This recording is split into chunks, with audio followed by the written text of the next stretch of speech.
Nandon coming to you live from Georgetown, Guyana. Here are the major headlines for today.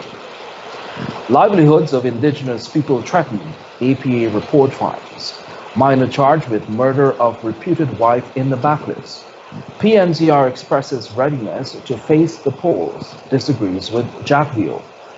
Sections of La Parfait Harmony gets streetlights. And LJP promises to end corruption, review current legislation. We start off tonight's news by telling you that the director of the Department of Energy, Dr. Mark Bino, yesterday visited the Stennerfort drill ship, where he got an opportunity to see the work being done by Tullow in the Orange block. Dr. Bino said his department fully appreciates the life cycle of operations involved within the petroleum sector.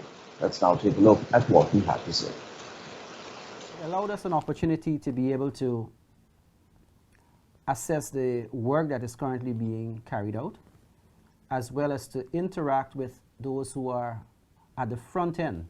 You know, one of the things we learned yesterday was that those persons who were involved in what we call the mud engineers, it may seem a very crude term, but persons who are vitally important in ensuring they protect the integrity of the reservoir. It is vital that we have a full appreciation of the range of services and expertise that are required, that if as Guyanese we're moving to manage but also take greater control of the sector, we're able to allow for those expertise to be developed and ultimately be employed within the sector going forward. UK-based Tullow Oil plc wholly owned subsidiary Tullow Ghana BV discovered oil in commercial quantities earlier this month. The oil was found in the Jethro 1 exploration well drilled in the Orange block. The Jethro 1 well was drilled by the same drill ship to a total depth of 4,400 meters in approximately 1,350 meters of water. The Jethro 1 well is the first discovery on the Orange block. The People's National Congress Reform, PNCR, says it is ready to head to the polls, even if GCOM says they are ready for elections tomorrow, and is confident that the APNU plus AFC will win the next regional and general elections. Kipani Jordan filed this report.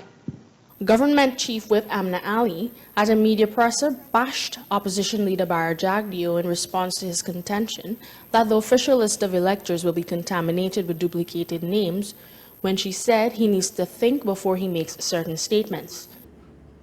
That the Chief Justice, and no less a person, ruled that the house-to-house registration is legal and it is not unconstitutional. He must have forgotten that part. And so, how is it if you merge the information from a house-to-house registration to what exists as the NRR, you're going to have contamination? Is it that he is admitting that the NRR is corrupt? Is it that he is admitting that the NRR is no good?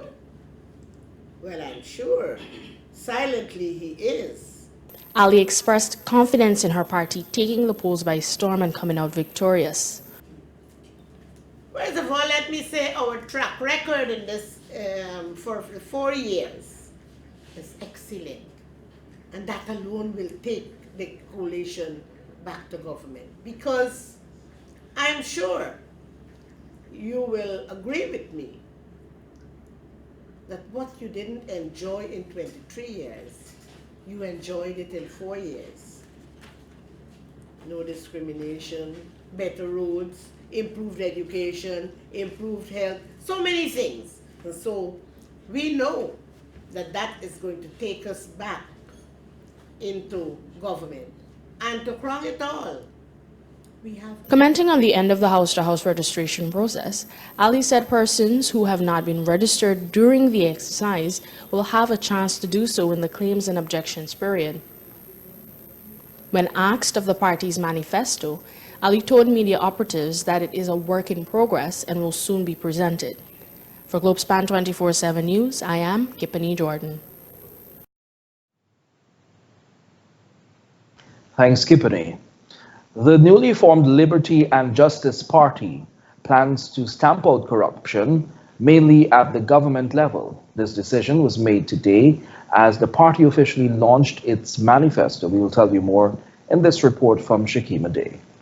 With the slogan Shaping Guyana's Future, the Liberty and Justice Party today launched its manifesto outlining plans to bring about a new change in Guyana.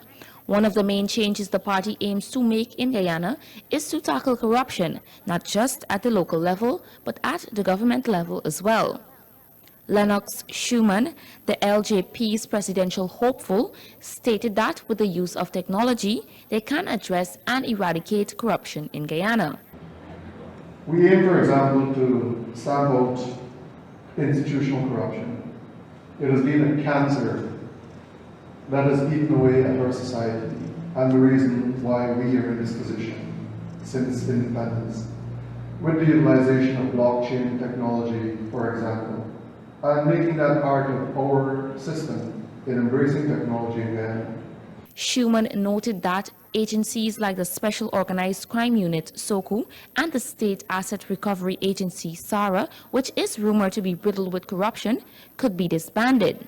In the party's position, a new and improved second tier of law enforcement will be launched to deal with crimes, specifically by high-ranking government officials who believe that they are outside the law. We will seek partnership with key institutions external to Guyana. And this year would replace the mechanism that was developed under this administration, or maybe the previous, to investigate other crimes like SOCU and SARA, for example. What we can do is, I would say, eliminate those agencies that are so, in our view, corrupt, as we have seen in the Kashmir news.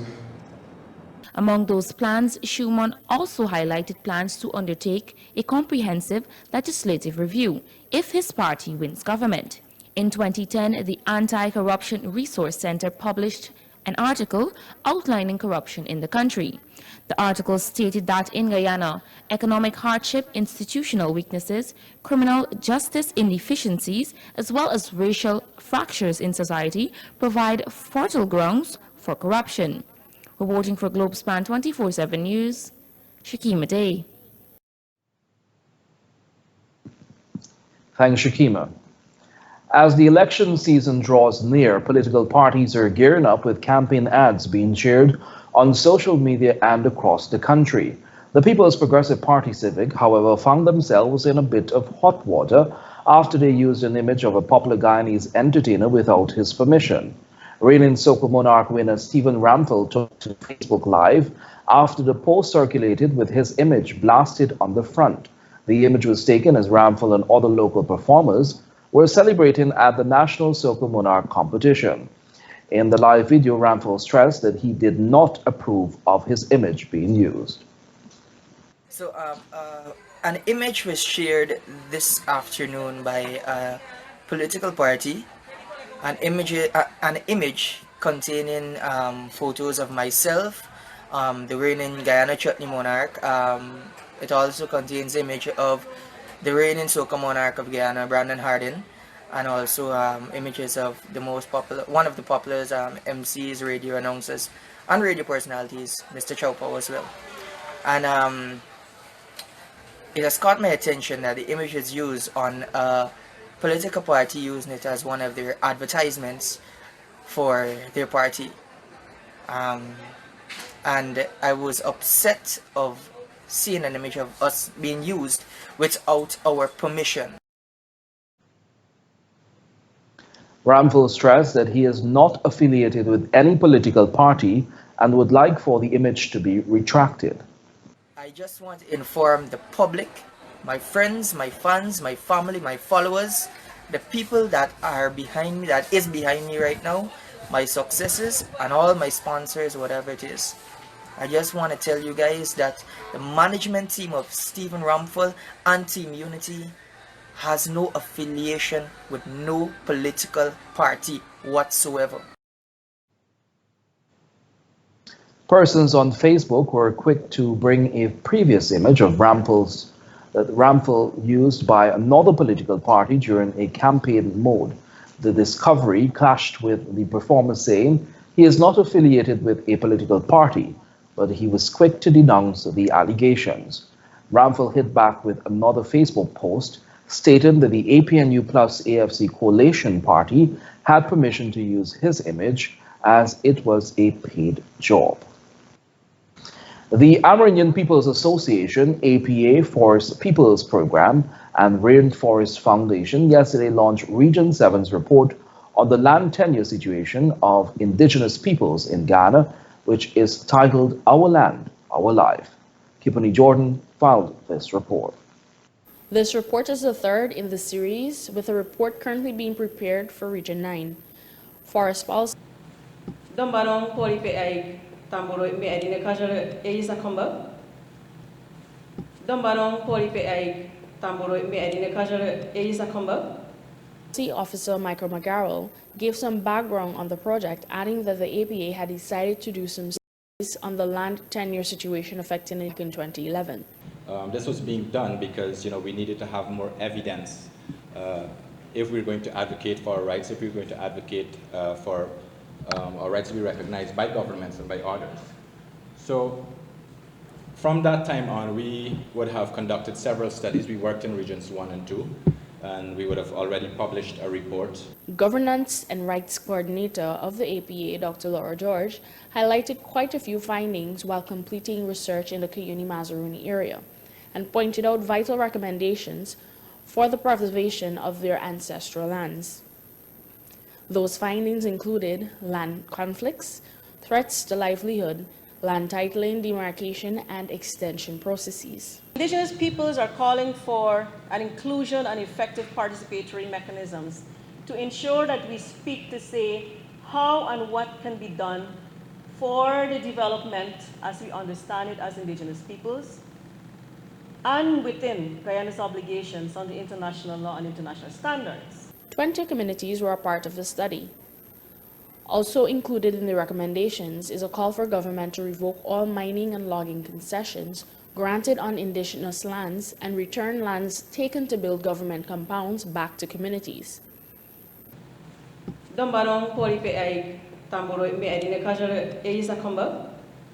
Globespan 24x7 News, I am Kipani Jordan.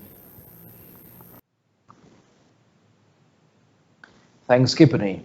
In creating a more diversely trained public service ready to contribute to Ghana's development, more students have been awarded scholarships to study in China beginning this upcoming academic year. The students will be studying in several provinces across China, various fields, including medicine, engineering, and several social sciences subjects. These scholarships form part of the People's Republic of China and the Cooperative Republic of Ghana's continued bilateral support in all areas, ranging from trade to infrastructure and education. These scholarships can be awarded locally for courses of study at the University of Ghana, the Ghana School of Agriculture, among others. The man accused of brutally killing his reputed wife, Vinette James, 44, at their Nabaklis East Coast Demerara home was placed before the courts today. Sherlock James, 54, was not required to enter to the capital offense. The court heard that on August 21, he murdered James, a vendor and mother of 8. The minor was remanded to prison until October 9. The matter was transferred to the Orphan John Magistrates Court. It was previously reported that on the day in question, James flew into a fit of rage and stabbed the woman several times about her body after he heard several rumors that she was being unfaithful. He then fled to the bushes a short distance away and attempted to slit his throat, but was rescued by persons in the village and rushed to a medical institution. Neighbors revealed that the woman suffered years of abuse at the hands of her reputed husband. The Guyana Teachers Union President Mark Light said for a long time and every year, it is a painstaking remedial painstaking process that remedial works to schools are being done at the very last minute. Nevertheless, he believes all works will be completed before school is opened on Monday. Kipney Jordan has that report. In the past, school remedial works had to be stopped in order to facilitate the reopening of schools and completed on weekends when school is out. Other challenges faced were that of teachers not returning in time for the new school term. But the Guyana Teachers Union president, Mark Light, said this is now a thing of the past, as teachers have been returning in time for school. Yeah, well, one would have to see, basically, I know many years ago, every term, at the end of a term, so many people left the job and were not coming back. We are seeing less of that.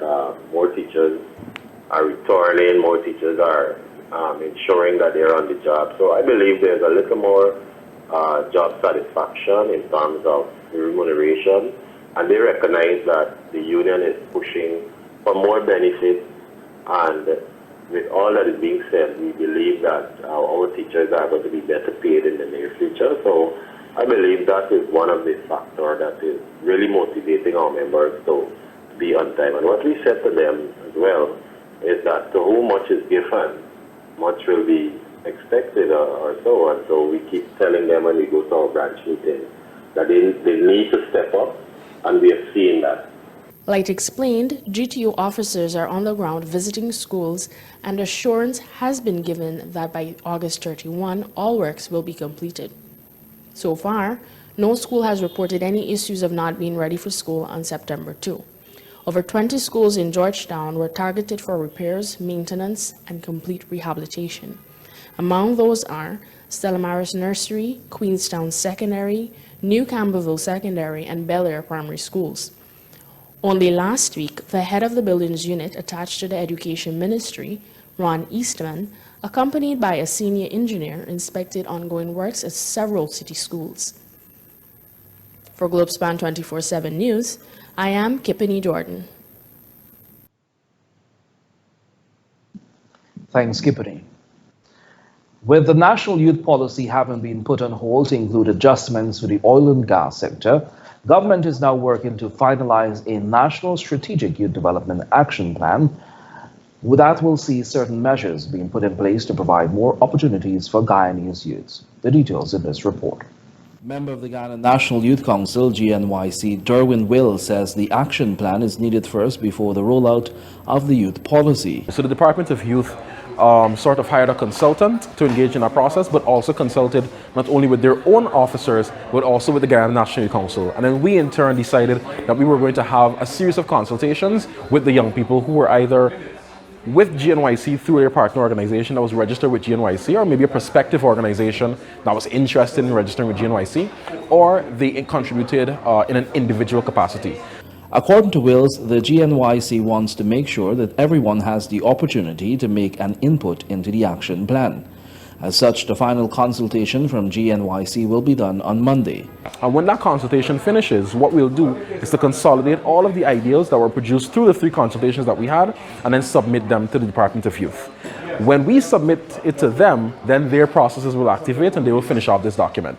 But now that we have had such an input inside of it, it means that we can also be part of the accountability, which includes social accountability, to make sure that the things that we advance, that we contributed to as the young people of Guyana, those things are carried out inside of the action plan. The GNYC member feels strongly that the action plan is important because it will ensure that the plans in the youth policy are implemented. Wills noted that the GNYC will continue to make representation on behalf of the young people of Guyana so that they have the right opportunities. So we want to see more youth voices represented, not just in this national youth policy document, but also in other things relating to national development. For example, and a lot of persons are pushing for it right now, youth representation in oil and gas, for example. In policies related to oil and gas, legislation related to oil and gas, but also in other areas that do not relate to oil and gas. So the role of youth in agriculture, like all these things. For Globespan 24x7 News, I'm Samuel Suknandan.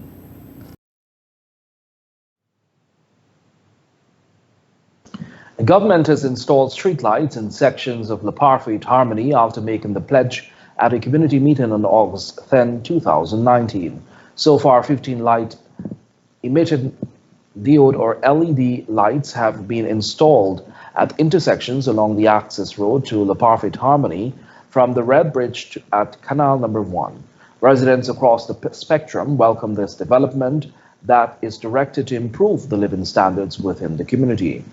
Jai Paul Sharma, minister within the Ministry of Public Infrastructure, made that commitment initially during a community meeting at the La Parfait Harmony Primary School. The minister noted approximately 100 streetlights will be put in place at specific sections within the community. According to the ministry's manager for traffic safety and maintenance, Kester Hines, additional lights will be installed along Schoonard Access and Canal Number 1 at access roads to La Parfait Harmony. These LED lights are more energy efficient and outlast the sodium vapor lamps. We'll take a short break. Do join us after these messages. We would like to ask all of our faithful viewers to kindly like and follow Globespan 24x7 Facebook page and subscribe to Globespan 24x7 YouTube channel to receive up-to-date notifications of when we are live. Globespan 24x7 has vacancies for full-time positions such as reporters, newscasters, and news editors. Persons serious about joining a new and dynamic news team are asked to send their application to careers@globespantechnology.com. TravelSpan is pleased to announce special fares from New York to Guyana for Christmas. Seats are available to travel, and depending on which dates you choose, fares range from $8.49 to $11.69. These are limited block seats on American Airlines non-stop flight from JFK to Guyana. Call 718-845-0437. That's 718-845-0437. Or book online at travelspan.com. TravelSpan does have a payment plan, so travel plans, call TravelSpan. Amro's Travel Service is pleased to support Globespan 24x7 broadcasts. We provide travel solutions via our 4 locations in Trinidad. Chaguanas at 665-3383, Val Park 645-1604, Port of Spain 625-0800, and San Fernando at 652-4789. Remember, when you travel, Amro's is the way to go. This newscast is brought to you with the kind compliments of TravelSpan GT, with locations in Georgetown and Berbice. For all your travel needs, call TravelSpan GT at 327-1701, located at Lot 3A North Road, Georgetown, between Camp and Wellington Street. In Rose Hall, call 337-4287, and in New Amsterdam, call 333-6230. Call TravelSpan today. Thanks for staying with us. We'll now take a look at our regional and international news. Regionally, Director of Public Prosecution, DPP, Roger Gaspard of Trinidad and Tobago has advised police to charge Public Service Association head Watson Duke with sedition. Responding to questions at the post-cabinet press briefing last evening, National Security Minister Stuart Young confirmed that he had been briefed on the recent development in Duke's case. Duke was detained by police on Monday after they executed search warrants at the PSA's headquarters at Abercrombie Street in Port of Spain and at his home. Duke complained of feeling unwell and was taken to the Eric Williams Medical Sciences Complex, where he remained warded until late yesterday evening when he was discharged and returned to police custody. He complained feeling unwell once again this morning and was returned to the hospital. The Trinidadian Guardian media reported that the investigation relates to statements on planned layoffs at TSTT, TNTEC, WASA, which Duke made on November 16, 2018.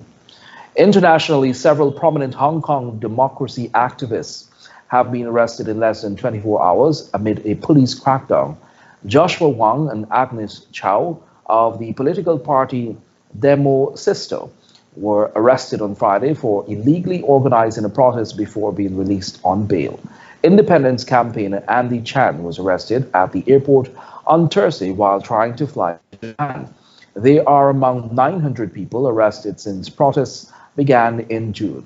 Lawmaker Chiang Chong-tai of the localist Civic Passion Party was also detained, his office said. It was unclear why he was held.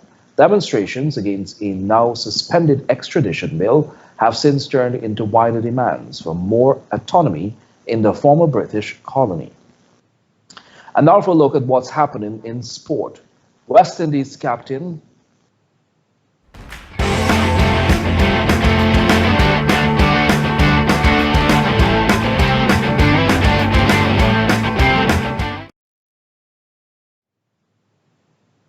West Indies captain Jason Holder says his embattled team will be drawing on past successes at Sabina Park as they look to tie the two-match test series against India. Play in the second test is scheduled to begin today at 9:30. India skippered by Virat Kohli hold a 1-0 lead following the massive 318-run victory in the first test in Antigua and Barbuda. When the Indian toured the Caribbean in 2016, they won the four-test series 2-0, but at Sabina Park, an outstanding West Indies fight-back ensured that the match ended in a draw. Roston Chase notched a classy 100, while Jermaine Blackwood, Shane Durwich, and Holder struck impressive half-centuries. The regional side's latest result at the venue was a 166-run victory over Bangladesh in July last year. And finally, in sport, the Darren Sammy Cricket Academy has its sights set on expanding into the region. It has been announced. Open quote. There is so much more I envision, and as you heard, we are looking to take the academy to the region, end quote. Sammy himself stated at his brand launch Wednesday night at the Landlands Resort in St. Lucia. He told the ceremony that the second year of the Digicel Darren Sammy Cricket Academy had concluded, where the best 19 under-15 cricketers on the island experienced what it takes to become a professional. Open quote. This project is very dear to me because it helps develop the future champions, but also it allows me to repay the kids for what was done to me as a kid, end quote, the St. Lucian cricketing legend explained. He asserted that he believes the brand Darren Sammy would empower young people, not only in St. Lucia, but across the globe, bringing out the passion, power, and pleasure in them. The Darren Sammy Foundation was launched in 2016 and has given away over 45 scholarships to children from low-income families across St. Lucia. And that has brought us to the end of today's news. Before we go, here's a recap of our major headlines. Livelihoods of indigenous people threatened, APA report finds.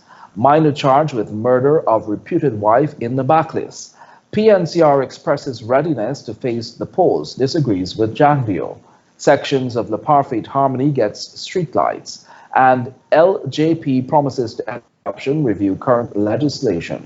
Thanks for watching Globespan 24x7 News. On behalf of myself, Samuel Sutnanda, the news and technical team, until next time, do have a pleasant rest of the evening. Goodbye for now.